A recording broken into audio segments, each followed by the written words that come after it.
News निकल कर आ रही है टेस्ला के अंदर से। दुनिया की बड़ी बड़ी इंडस्ट्री के अंदर, दुनिया की बड़ी बड़ी टेक इंडस्ट्री को इंडिया ने अपने काबू में लिया हुआ है, इंडियन ओरिजिन्स ने संभाला हुआ है। गाइस, माइक्रोसॉफ्ट से लेकर आप ट्विटर तक कर देख लें, अभी तो टेस्ला भी इंडिया के कब्जे पर चली गई। गाइस, टेस्ला ने इंडियन ओरिजिन से ताल्लुक रखने वाले एक लड़के को सीएफओ की सीट दे दी है।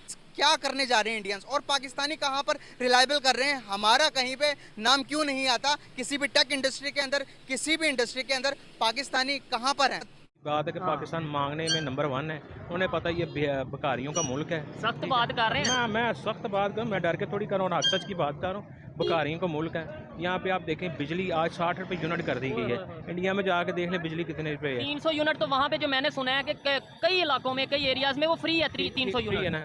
क्या सर उन्होंने चंद्रयान भेजा, हम भेज सकते हैं? क्या दुनिया की 5वीं बड़ी मैशत है, हम बना सकते हैं? वो 600 बिलियन डॉलर्स की इकोनॉमी है, क्या हमारी 600 बिलियन डॉलर्स की है? वो आईटी में दुनिया के नंबर 1 है, वो रेलवे में दुनिया के दूसरे नंबर पर आते हैं। वो अपनी इंडस्ट्री के अंदर, जो कार मैन्युफैक्चरिंग इंडस्ट्री है, दुनिया में दूसरे नंबर पर आते हैं। आप मुझे एक भी चीज़ में गिनवा दें कि टॉप लाइन के अंदर, अब हमने कंपेरिजन कर ही लिया है तो पॉजिटिव चीज़ों में भी करते हैं, हम कहाँ पर हमारी रैंकिंग? इंडिया में आप विजिट करें, कभी इंडिया की हिस्ट्री पढ़ें। इंडिया में जैसे एक टाटा कंपनी है, जी।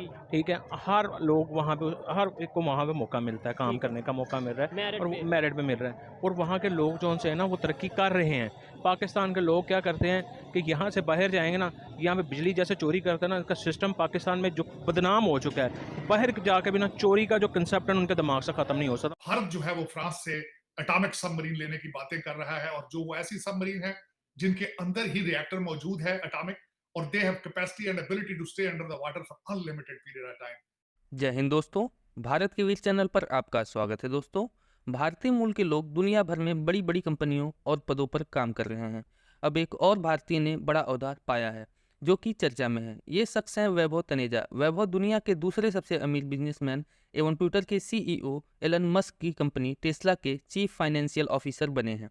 टेस्ला ने सोमवार को घोषणा की कि उनके सीएफओ जॉचरी खिरसॉन की जगह भारतीय मूल के अकाउंटिंग हेड वैभव तनेजा ने ले ली है। 45 साल के वैभव तनेजा ने दिल्ली यूनिवर्सिटी डीयू से कॉमर्स में ग्रेजुएशन की है। जहां भारत के लिए ये गर्व की बात है, वहीं दूसरी तरफ पाकिस्तानी मारे जलन के अपने ही देश को कोस रहे हैं। उनमें से कुछ का कहना तो यहाँ तक है कि पाकिस्तानी चोरी और फ्रॉड के सिवा कुछ और नहीं जानते। आगे की चर्चा आइए सुनते हैं। बड़ी खबर जनाब हमारे सामने आ रही है, और वो बड़ी खबर ये है कि हम अक्सर बात किया करते हैं कि दुनिया में जितनी भी टेक कंपनीज है, सबके सीईओज जो हैं वो हमारे हमसाया मुल्क इंडिया से आते हैं। यानी जितने भी सीईओज, ख़ासतौर पर जो यूथ है दुनिया की टेक कंपनीज पर जो रूल कर रहे हैं, वो इंडिया के नौजवान हैं, वहाँ की यूथ है। आप सुंदर पिचाई से शुरू हो जाएं और फिर जितने भी, यानी जब चेंज होते रहे, जैसे कि ट्विटर के पहले कोई और थे, फिर कोई और आए, उस जितनी भी कंपनीज हैं, कई मरतबा हमने इसके ऊपर बात की। सिर्फ यही नहीं बल्कि जो दुनिया के बड़े इदारे हैं, वर्ल्ड बैंक, सिर्फ टेक कंपनी ही नहीं बल्कि जो बड़े इदारे, इंस्टीट्यूशन जो कि पूरी दुनिया को चलाने वाले इदारे समझे जाते हैं, जैसे कि वर्ल्ड बैंक से लेकर, और उसके बाद जो है अब तो खैर जो रूलिंग एलीट है दुनिया की, वो भी इंडिया के नौजवान ही बनते चले जा रहे हैं। तो एक खबर जो इस वक्त आई है वो ये है कि टेस्ला, जो कि दुनिया की एक बड़ी कंपनी है, उसके अब सीएफओ इंडियन ओरिजिन से चुने जा चुके हैं। और एलोन मस्क की कंपनी टेस्ला ने यह फैसला किया है कि अब वो अपने सीएफओ के तौर पर वैभव तनेजा, इंडियन ओरिजिन, उनको लगाएं। और ये फैसला कर लिया गया है कि Indian origin new CFO of Elon Musk led Tesla.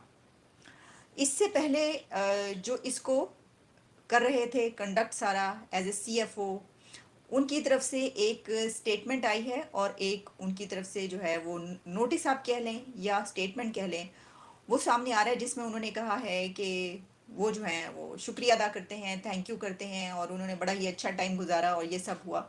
और उसके बाद कल रात से ये कहा जा रहा है कि जैसे ही ये खबर आई कि इससे पहले वाले जो हैं खिरकॉन, वो उन्होंने अपनी एक स्टेटमेंट जारी की है जिसमें उन्होंने कहा है कि अब वो नहीं रहेंगे उस पर। तो उसी के साथ ये खबर भी चलना शुरू हो गई कि कौन होगा। तो ये सोचा जाने लगा कि, ये कहा जाने लगा कि यकीनन ये कोई इंडिया का नौजवान होगा जो अब इनकी जगह पर आएगा। अब ये सोचा जाना इतना कोई मुश्किल बड़ी बात नहीं है, यानी ये कि कोई रॉकेट साइंस नहीं है, क्योंकि इसकी वजह ये मैं आपको पहले कह चुकी हूँ अभी 1 मिनट पहले कि जनाब पूरी दुनिया की जो कंपनीज है उसके ऊपर रूल कौन कर रहा है, वो भारत के नौजवान हैं। तो वो कल रात वाली बात जो है वो दुरुस्त साबित हुई है इस तरीके से कि वाकई कि इस जगह पर जिसको अब लगाया जा रहा है वो हैं वैभव तनेजा। और इन्होंने इनकी सारी ज़िंदगी और जो तालीम इन्होंने हासिल की है वो इंडिया से ही हासिल की है, यानी वहाँ के ही एजुकेशनल इंस्टीट्यूशंस से ये पढ़े हुए हैं। तो ये कौन है आपको इनके बारे में बताएंगे। और इससे ये पता चलता है कि एक और बात वो ये भी कही जा रही है कि देखिए क्योंकि जो एलोन है वो अपनी कंपनी को लाना चाह रहा था, इधर अपना सारा काम जो है वो इंडिया में दाखिल करना चाह रहा था, वहाँ पे बिजनेस भी हासिल करना चाह रहा था। तो अब वो ये वाले जो स्टेप्स ले रहे हैं एलोन मस्क साहब वो इसलिए ले रहे हैं ताकि वो ज़्यादा अच्छे तरीके से जो है यानी उनको यहाँ पर ज़्यादा जगह मिले। लेकिन देखिए यानी ये कि आप इसको ये कह सकते हैं नेपोटिज्म या, लेकिन इसका तो कोई ताल्लुक नहीं है ना, यानी ये लोन का खुद बराह रास्त तो कोई ताल्लुक नहीं, कोई उसने अपने भतीजे भांजे या भाई को तो नहीं लगा दिया। हाँ वो जिस कंट्री में आ रहा है अपने कारोबार के लिए अपना बिजनेस ला रहा है उस कंट्री से उसने सोचा कि क्यों ना लगा दिया जाए। अब ये कोई इतनी बड़ी बात इसलिए नहीं है कि एलोन मस्क तो ये पहले से ही जानते हैं कि पूरी दुनिया में जो मतलब टैलेंट के बिना पर भी तो हो सकता है ना। ये भी तो है कि हाँ अगर वहाँ से टैलेंट ना निकलता होता, लेकिन वहां से टैलेंट निकलना तो कोई बड़ी बात है ही नहीं, तो इसको इस तरीके से जो है वो नहीं लिया जा सकता।